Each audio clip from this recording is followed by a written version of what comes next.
Hello friend, कैसे हो सभी। आप देख रहे हो डिफरेंट यूनिक क्लासेस, जहां पर आपको मैथ के सवाल को सबसे अलग तरीके से समझाया जाता है। दोस्तों देखो, चक्रवर्ती का क्वेश्चन है, बहुत अच्छा क्वेश्चन है। क्वेश्चन में कह रही है कि 2000 का 10% वार्षिक ब्याज की दर से एक वर्ष का मिश्रधन तथा चक्रवर्ती ब्याज ज्ञात कीजिए। दोस्तों सबसे पहले समझिए ये चक्रवर्ती ब्याज होता क्या है। देखो दोस्तों, जब हम किसी से कुछ रुपए लेते हैं और उसको टाइम होने के बाद उसको रुपए रिटर्न नहीं करते हैं, जैसे हमने किसी से लिया है 5% की दर से 5,000 रुपए, ठीक है। अब 5,000 रुपए जो हमने लिए हैं 5% की दर से, अब आपको अगली साल 1 साल के बाद इसका 5% आपको देना पड़ेगा। वो कितना होगा? 250 रुपए ब्याज, ठीक है दोस्तों। लेकिन दूसरी साल आपको जो ब्याज लगेगा वो 250 रुपए ना लगकर दोस्तों आपको 250 तो 5,000 का लगेगा और आपको 250 का भी 5% देना पड़ेगा। इसी को दोस्तों बोलते हैं चक्रवृद्धि ब्याज, ब्याज के ऊपर ब्याज। अब देखो क्वेश्चन में कह रहे हैं कि 2000 का 10%। अब मान लो हमने किसी से पूछ लिया 10 साल का ब्याज, तो इस तरीके से हम दोस्तों 10 साल का कहां तक निकालेंगे। इसलिए जो फॉर्मूला होता है दोस्तों चक्रवृद्धि ब्याज का, आपका फॉर्मूला होता है दोस्तों ए बराबर पी कोष्टक में 1 प्लस आर अपॉन 100 की पावर एन, ठीक है दोस्तों। आप खुद फॉर्मूला भी बना सकते हो, आपको ये भी बता देंगे फॉर्मूला ये बना कैसे है।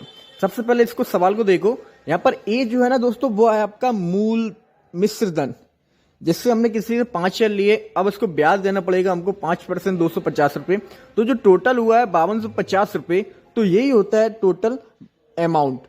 पी होता है दोस्तों यहाँ पर प्रिंसिपल, जिस पर हमको ब्याज देना पड़ता है, और आर होती है दोस्तों दर, कितने परसेंट पे लिया है, और एन होता है दोस्तों टाइम, ठीक है। तो इस क्वेश्चन में देखो दोस्तों कह रही है 2000 का, तो कितने पे ब्याज देना है आपको?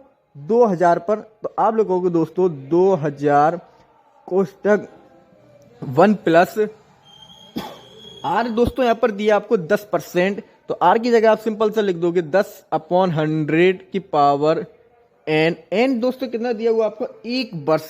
अब 1 वर्ष का मतलब कितनी एन रखोगे आप दोस्तों? 1, ठीक है। अब इसको आप सोल्व कैसे करोगे दोस्तों? 2000 तो आपके ऐसे ही आ गए 2000, यहां पर जब आप इसको सॉल्व करोगे दोस्तों तो एक जीरो से ये जीरो कट हो गया, ठीक है। 10 में इसका मल्टी करो, 10 से कम 10 और 1 11/10। अब इसकी पावर 1 है दोस्तों। देखो जिस पर जितनी पावर होती है उस संख्या को हम उतनी ही बार लिखते हैं मल्टी करके। अब इस पर 1 पावर है तो हम इसको केवल 1 बार लिखेंगे। अगर इसमें मान लो 2 पावर होती तो हम यहाँ पर लगाते दोस्तों मल्टी, इसको फिर 1 और बार लिख देते। अगर ये 3 पावर होती तो इसको हम 3 बार लिख देते। तो यहां पर आप जब इसको सॉल्व करोगे तो आपका 0 से ये 0 कट हो जाएगा, और 11 दूनी दोस्तों 22। जीरो वाली संख्याओं को मल्टी करना सीखो कि 0 को सिंपली आप पीछे लिख दो, तो 11 दूनी 22 और 2 जीरो आपके, ये 2 जीरो आ गए। अब ये 2200 आपका दोस्तों है क्या? 2200 तो आपका ये अमाउंट है, टोटल अमाउंट, ये मिश्रधन आया है, ठीक है। और क्वेश्चन में कह रही है 1 वर्ष का मिश्रधन, और मिश्रधन तो आपका आ गया है कितना? 2000। अब ये कह रही है तथा चक्रवृद्धि ब्याज ज्ञात करो। अब इसमें ब्याज कैसे निकालोगे आप? रुपए आपके दोस्तों कितने थे? 2000 रुपए देना कितना पड़ेगा आपको? 2200। ब्याज कितना लगा आपको?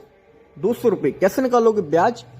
कंपाउंड इंटरेस्ट बराबर मिश्रधन में से मूलधन माइनस कर दोगे आप, 2200 माइनस 2000 बराबर 200।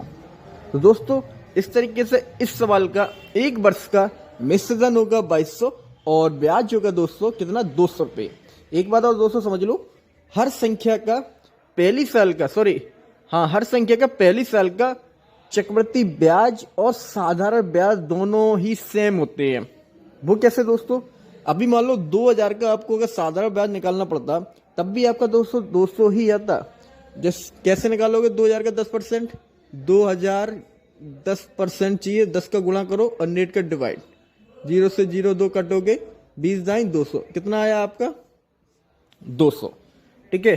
तो चक्रवृद्धि ब्याज दोस्तों और साधारण ब्याज दोनों 1 साल की कैसे होती हैं? समान।